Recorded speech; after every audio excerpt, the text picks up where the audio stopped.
Bonjour, cher ami.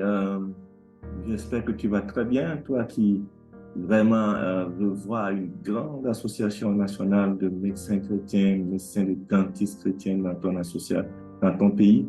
Un désir fou que tu as dans le cœur de voir des médecins se rassembler, partager des choses ensemble, s'édifier, s'encourager, devenir une source de bénédiction autour de tu en as marre de voir que autour de toi, dans ton pays, dans ta nation, il n'y a pas d'impact des médecins chrétiens, il n'y a pas d'impact des praticiens chrétiens, euh, et que tu es là, au fond de ton cœur, il y a ça. Tu rêves de voir des médecins ensemble, de construire des hôpitaux, voilà, faire des actions foraines, aller au contact des malades. Et tu vois aussi tout ça, ce qui est dans ton cœur. Et puis tu te dis, mais oui, oui, oui, mais il faut qu'on se rassemble. Alors c'est à toi que je donne ce message encore. Dans ce capsule, je veux parler du défi d'être pionnier. C'est en tant que médecin et d'être pionnier d'une association nationale. C'est vraiment un défi.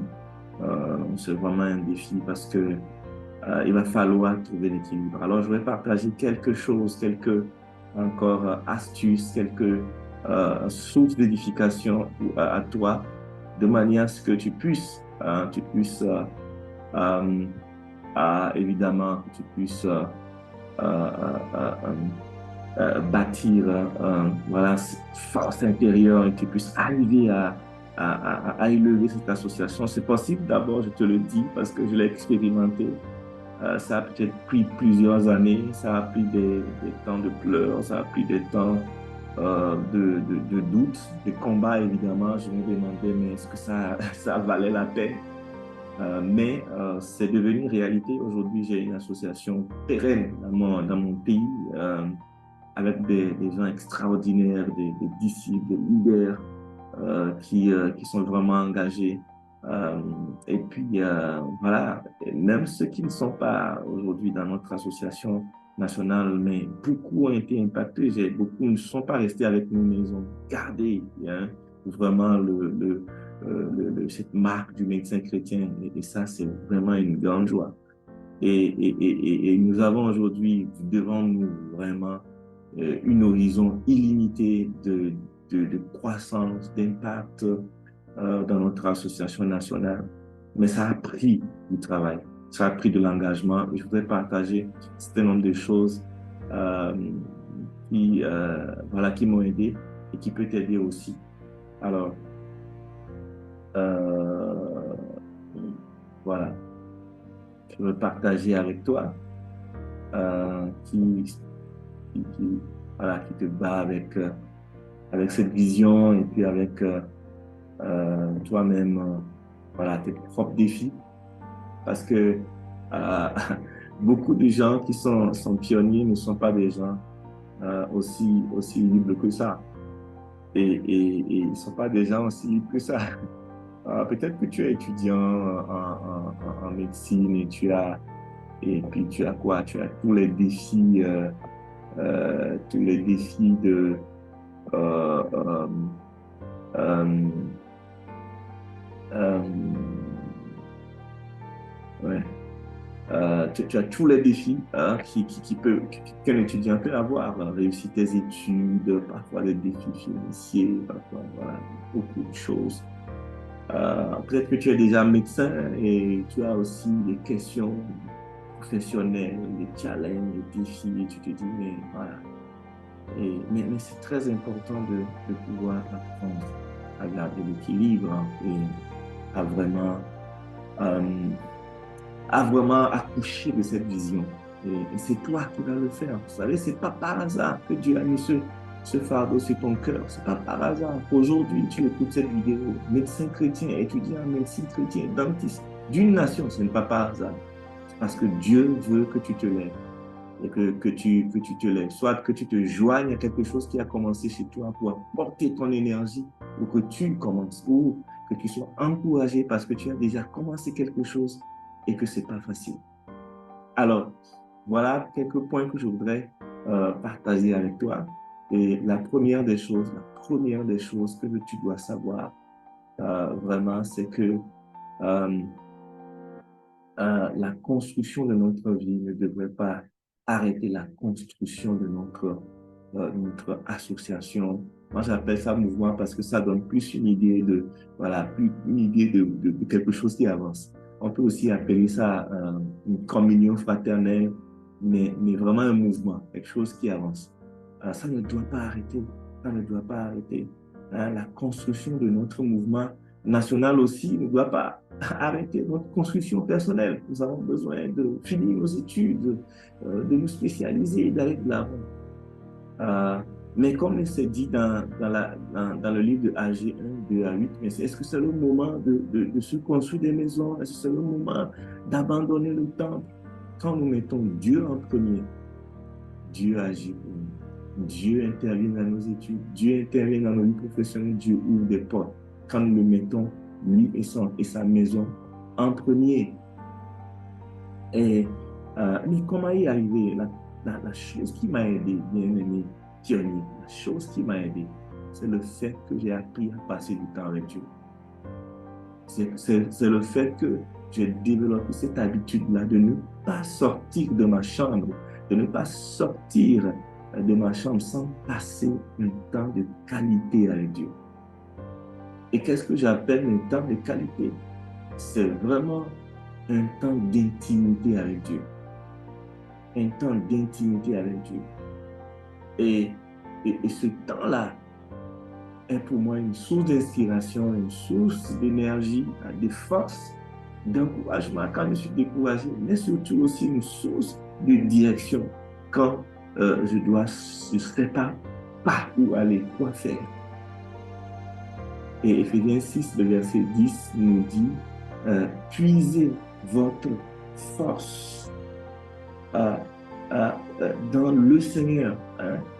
Dit, c'est en lui que vous trouverez votre énergie. Au reste, devenez des chrétiens forts en, en développant une communion avec Dieu. Et c'est dans cette communion-là que vous trouverez votre énergie. Et ça, c'est la version parole vivante que vous pouvez lire.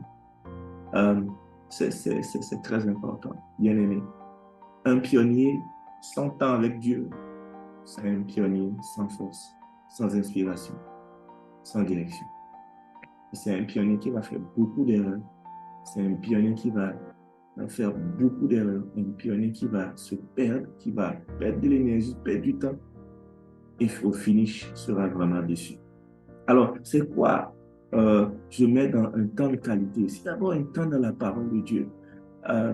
Josué 1:8 nous dit que ce livre de la loi ne s'éloigne pas de ta bouche. Médite-le jour et nuit afin d'agir conformément selon ce qui est écrit, car c'est alors que tu réussiras. C'est alors que tu auras du succès dans ton entreprise. C'est alors que tu réussiras.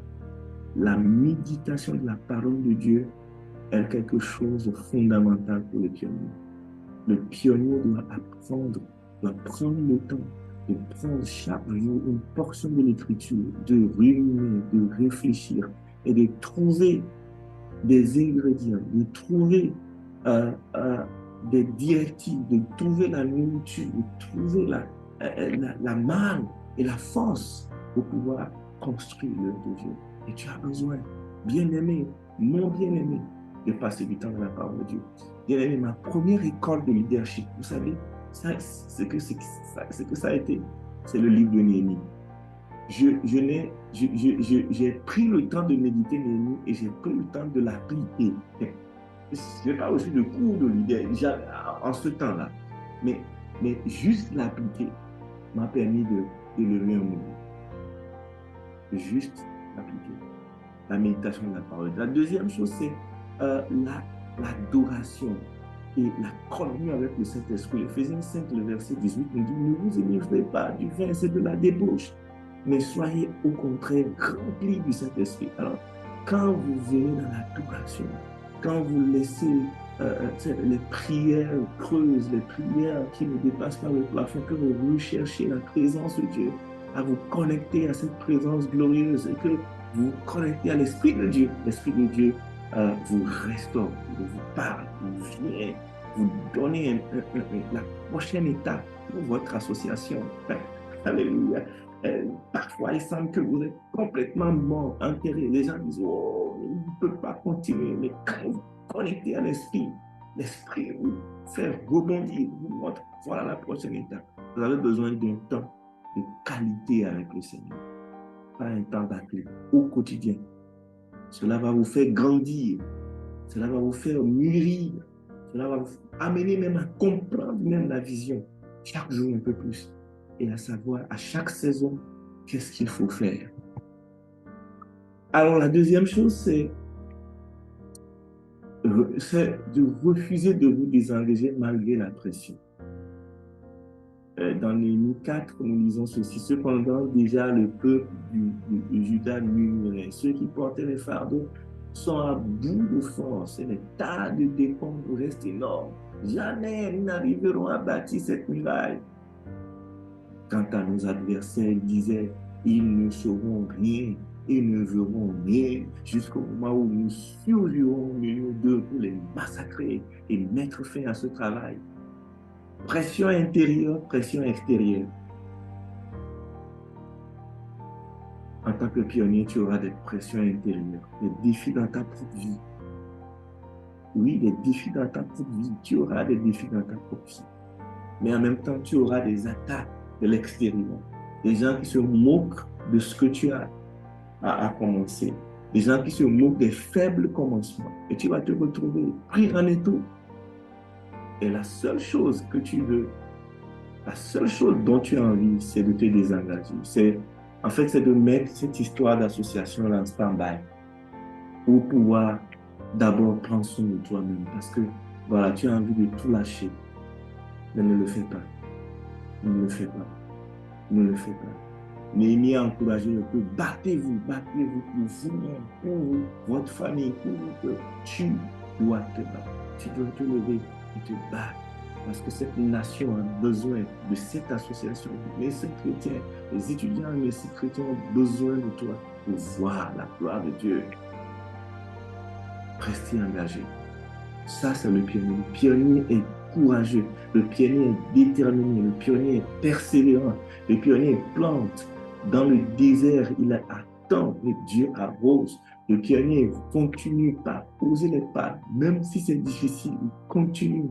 Même, je me souviens que j'appelais des réunions et les gens me disaient oui, à la dernière minute, les gens se désengageaient. Je me retrouvais avec des chaises vides. Et vous saviez en ce moment ce que je faisais? Je priais, je prophétisais sur ces chaises. Vous dites ces chaises, un jour les gens s'en seront. Je ferai des hommes, des femmes, médecins, dentistes. Bon, médecins, bon, il n'y avait pas d'école de dentisterie dans mon pays en ce moment, mais je ferai des médecins qui vont s'asseoir. Et ça, c'est devenu réalité plusieurs années après. Nous avons besoin de persévérer. Nous avons besoin de ne pas écouter notre corps, écouter nos émotions, écouter tout ce que... Le pionnier n'écoute pas ses émotions. L'apôtre Paul disait à Timothée, il y a des bons soldats de Jésus-Christ, prends comme moi ta part de souffrance. Une souffrance dont les pionniers sont l'objet. Une souffrance de l'accouchement, une souffrance de l'enfantement. Hein? Et ça, c'est normal. C'est normal. Celui qui s'engage dans une expédition militaire ne s'embarrasse pas des affaires de la vie civile afin de donner pleine satisfaction à l'officier. Il l'a enrôlé. On n'a jamais vu un athlète remporter le prix sans avoir respecté toutes les règles. Et c'est au cultivateur qui sème, ça j'ajoute, sème de voir en premier les récoltes. Bien-aimés soldats de Jésus-Christ, Dieu t'appelle pour construire cette association-là. Ne baisse pas les bras.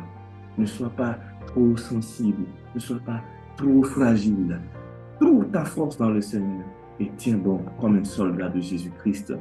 Mais surtout, va au rythme de Jésus, au rythme du Seigneur. Ne sois pas pressé de voir des grandes choses. Il dit, car moi, je connais les projets que j'ai conçus en votre faveur. Déclare le Seigneur. Ce sont des projets de paix et non de malheur afin de vous assurer un avenir plein d'espérance. Alléluia. Ça, c'est ta vie. Dieu a un plan pour ta vie. Ne sois pas pressé. Beaucoup de gens sont pressés en tant que pionniers. Ils délaissent l'œuvre parce qu'ils veulent ceci. Il faut d'abord, il faut que j'ai ceci, il faut que je me spécialise, il faut que je fasse ceci. Mes camarades ont fini, les gens sont partis. Écoutez, prenez votre temps. Sacrifiez certaines ambitions pour cette saison et focalisez-vous sur ce ministère. Parce que Dieu va vous bénir. J'ai vu la bénédiction de l'Éternel dans ma vie parce que je me suis sacrifié. À une saison de ma vie, je me suis consacré à ce ministère. Et j'ai vu Dieu agir. Il a un plan pour toi. Il a un plan pour cette organisation. Bien-aimé, tu dois le savoir. Mais tu dois planifier ton temps. Tu ne dois pas rester comme ça parce que pour être équilibré, il va falloir planifier ton temps. Il faut planifier ton plan de carrière en intégrant ton engagement. Moi, je vais bâtir une association. Et ça fait partie de mon plan de carrière. Ça fait partie de mon plan de mariage. Ça fait partie de mon plan de vie. C'est très important. Si vous n'intégrez pas ça, vous allez abandonner. Et beaucoup ont commencé, beaucoup ont essayé des choses aujourd'hui. Mais dans leur nation aujourd'hui, ils sont au fond de moi. Parce qu'ils n'ont pas intégré ça. Il faut avoir un plan stratégique pour votre association, tenant compte de votre aussi croissance professionnelle. Donc, il faut l'équilibre. Alors, il faut une bonne gestion de ton temps. Que laisser, que garder. Pas de distraction. Rester focalisé. Vous savez, les pionniers tu ne peux pas être pionnier dans la construction de ton association nationale et être aussi engagé à temps, en GBU, à ceci, à cela, engagé dans ci, engagé à l'église, engagé dans la chorale. Mais tu vas te fatiguer, tu vas t'épuiser, tu ne seras pas efficace. Arrivé à ce moment, il faut faire comme Jésus. Quand Jésus, dans Marc 1, 39, quand il est allé dans la présence de Dieu, il est sorti, les disciples sont venus. Ah, mais tu étais où? Mais tous te cherchent. Il venait de faire une campagne d'évangélisation avec des guérisons. Il voulait que Jésus retourne là-bas. Il dit non, je ne suis pas sorti pour ça, je suis sorti pour autre chose. Bien aimé, à chaque saison, Dieu veut vous confier une mission. Dieu ne veut pas vous confier 10 missions à chaque saison. Il sait que vous ne pouvez pas. Alors, vous avez besoin de voir dans cette saison-là, si vous voulez être pionnier de cette association, si vous voulez voir à des grandes choses, comme moi je le vois aujourd'hui, acceptez de mettre à l'écart beaucoup de choses. Moi, à l'université, j'ai mis à l'écart beaucoup de choses. Certains qui pensent, oh, le frère, il a rétrogradé, le frère n'est pas ceci, le frère. Tous ceux qui voulaient me voir dans les choses étaient déçus. Mais moi, j'étais focalisé, focus. Et j'ai eu ce que le Seigneur avait planifié. Vous avez besoin de planifier votre temps, de ne pas gaspiller votre temps, de ne pas être là, babiller avec des gens. Vous avez besoin de pouvoir organiser votre temps dans la prière pour pouvoir être efficace. Alors, je vais vous dire quelque chose aussi, chers pionniers. Arrêtez de chercher votre appel. Arrêtez de chercher votre appel. Parce qu'il y a certains qui disent, oh, moi, je fais ça en attendant, je prie le Seigneur, je ne sais pas ce que le Seigneur va me dire, voilà, peut-être, voilà. Et ils définissent tout, souvent, par rapport à leur carrière professionnelle, peut-être je vais me spécialiser, je vais devoir partir et tout ça. Donc, finalement, quoi? Le travail de pionnier pour toi comme un hobby, comme quelque chose qu'on fait comme ça. Non! Dieu t'a exposé à cette vision. C'est ton appel pour ce temps. Vous savez, l'appel, c'est à chaque fois que Dieu te confronte avec un besoin et t'appelle à répondre. C'est ça l'appel. L'appel, ce n'est pas lointain, ce n'est pas j'aurai mon appel et puis on imagine, je vais construire des grands hôpitaux, je vais construire des orphelinats. Non, l'appel, c'est aujourd'hui. Aujourd'hui, qu'est-ce que Dieu fait? À quoi est-ce qu'il t'expose? Qu'est-ce qu'il demande de toi? Réponds. Mets-le en premier et dis, me voici, envoie-moi. C'est de moi qu'il s'agit. Et tu verras la gloire de Dieu, la grâce de Dieu dans ta vie professionnelle, dans le reste des domaines. Cherchez d'abord le royaume de Dieu au vivant. Et sa justice et toutes ces choses vous accompagneront. Regarde ce qui est dit dans Esther 4 à 14. Bien au contraire, car si tu persistes à garder silence dans les circonstances présentes, le salut et la délivrance viendront d'ailleurs pour les Juifs, alors que toi et ta famille vous périrez. D'ailleurs, qui sait? Qui sait? Qui sait si ce n'est pas en vue de telles circonstances que tu es venu devenir impératrice? Qui sait si ce n'est pas en vue de telles circonstances que tu es devenu médecin, que Dieu t'a permis de devenir étudiant en médecine, aujourd'hui d'être médecin? Qui sait si ce n'est pas pour construire une association nationale, si ce n'est pas pour appeler des disciples, envoyer des disciples dans les hôpitaux afin qu'ils témoignent de l'amour de Jésus? Ce n'est pas pour construire une famille de disciples qui impactent la nation. Qui sait? C'est ton appel, ce n'est pas par hasard. Et c'est très important que tu le comprennes. Je vais arrêter la capsule ici. La prochaine fois, je vais vous parler de l'importance de former des disciples en tant que pionniers. Et puis, les récompenses, hein, tout ce qui nous attend en tant que pionniers. Je vais vous encourager encore, bien-aimés pionniers. Ne baisse pas les bras. Ne baisse pas les bras. Aie du temps avec Dieu. Aie du temps avec Dieu. Aie du temps avec Dieu. Et ne te désengage pas. Quand il y a la pression intérieure, la pression extérieure, persévère. Et puis sache que tu es déjà dans ton appel. Planifie ton temps. Va au rythme du Seigneur. Prête Dieu dans ton corps. Tu seras récompensé. Soyez bénis. Que le Seigneur te fortifie, bien-aimé. Tu vas y arriver. À bientôt.